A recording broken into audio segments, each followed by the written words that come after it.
today we're going to talk about flat panel antennas, and I'll hand over to Mark Steele, one of our directors from Microant, to introduce the topic for us.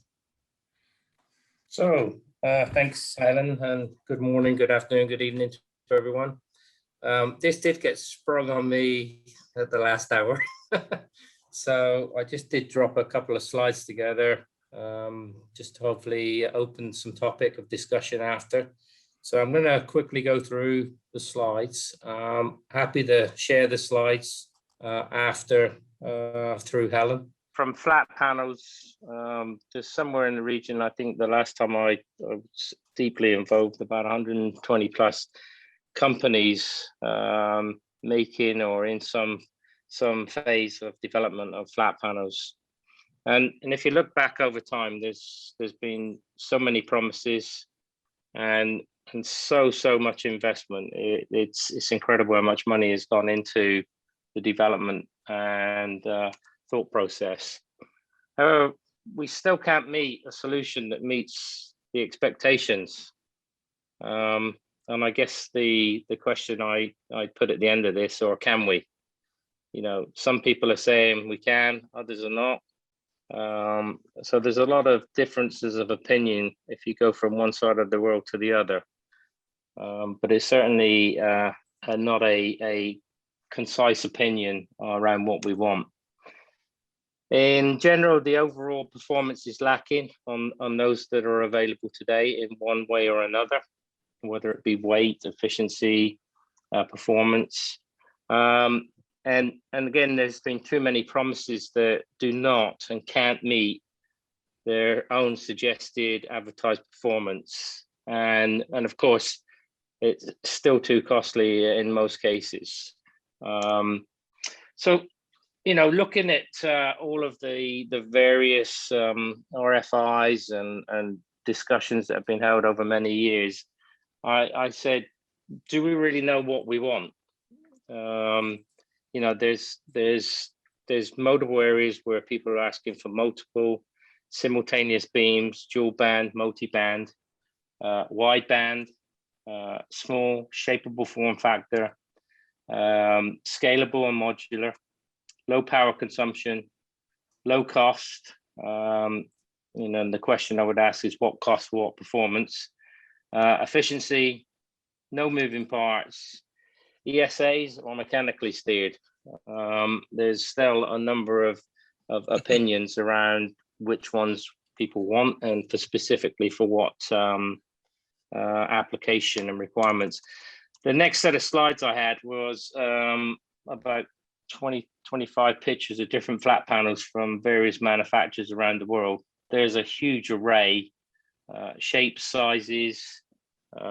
There's people that claim they're making flat panels, yet they sit on a pedestal that takes them up to 12 inches plus when they've got the radome over the top of them. And then there are others that are somewhat thin. But what do we define as thin? There is a number of myths out there.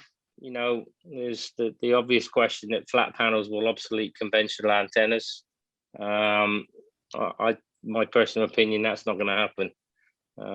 There is a place for flat panels, but they're not going to replace better performance and costs from conventional geo use today. Flat panels are smaller because they're more efficient. Again, that's another myth. They are not more efficient. You know, they have a lot of feeder loss, and obviously the transmit gain and receive G over T goes down. And as soon as you go off zenith, gain can quickly degrade, as we've seen in many that have been tested. There's also the myth that flat panels are horizon to horizon coverage. Well, it's impossible. So, and then the other one is that they prevent adjacent satellite interference. Well, it's not true. The laws of physics define that. And then the other question is, do we really need them? You know, I think there is a need for my opinion, certainly ESA that could be low cost. And I think I believe that ESAs are really probably needed for the LEO constellations to actually survive and be successful, but they need to be really low cost. Now, in looking at the NSR outlook, they believe that revenues from flat panel sales will be somewhere in the region of 12 billion by 2029. And there is a chart in here that's come from the NSR quite gratefully gave to me to use. That shows what they think the global flat panel ship units will be by region to region through 2027. They've also, there's another slide that I got from them that actually shows the split between ESAs and mechanically steered antenna, where it's about 50-50 at the current state. And ESAs will move into somewhere in the region of probably 80% share of that market, in their opinion, by 2024, 2025. And then in 2029, they believe ESAs will be somewhere in the region of 93% compared to MSAs. But the key will be unlocking the constraints that are currently placed on ESAs with the development and the price. So in conclusion, new satellite constellations, the use of fast beam steering and pointing is required, which is driving the need for the ground segment manufacturers to be more innovative as they drive for improved performance of antennas. To do this, they are looking at FPA antennas, but they do need to lower cost, increase performance, and without the price drop and performance enhancement, it's going to be difficult for them to even encroach on any of the parabolic market segment at this moment in time. Large take-up of FPAs for the satellite industry needs the manufacturers to address cost and performance, but will remain in the same state as for the last 5 to 7 years. But what is clear is there is a growing demand for lower cost. Lower profile is certainly a requirement on the multiple RFIs that I've looked at. The market requirements appear to justify the developments, but many of the FPA companies lack solid business case to entice manufacturers into production. Too many technology companies are making too many promises they haven't been able to keep. All seem to have to tilt for the best performance, taking away the flatness. And there's been a flood of companies and apparent innovative technologies that have appeared promising so much with FPAs that haven't come to reality. And so, the flyer that I put over the top of this is, when can they meet the needs? And I look back on probably the last 15 years of being promised year after year a flat panel that would change my life. Lower costs, better performance, conform on light. I got bored waiting, and to be honest, I'm still waiting. So now I've moved to the manufacturing side to try and make this happen once and for all.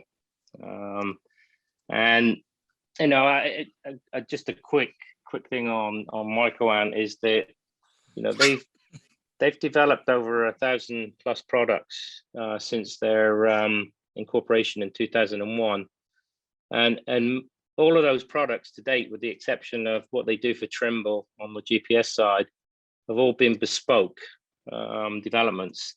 And the last slide here shows that they actually already have an array of flat panel antennas that are in use in bespoke environments where there's been a single customer that they've designed for.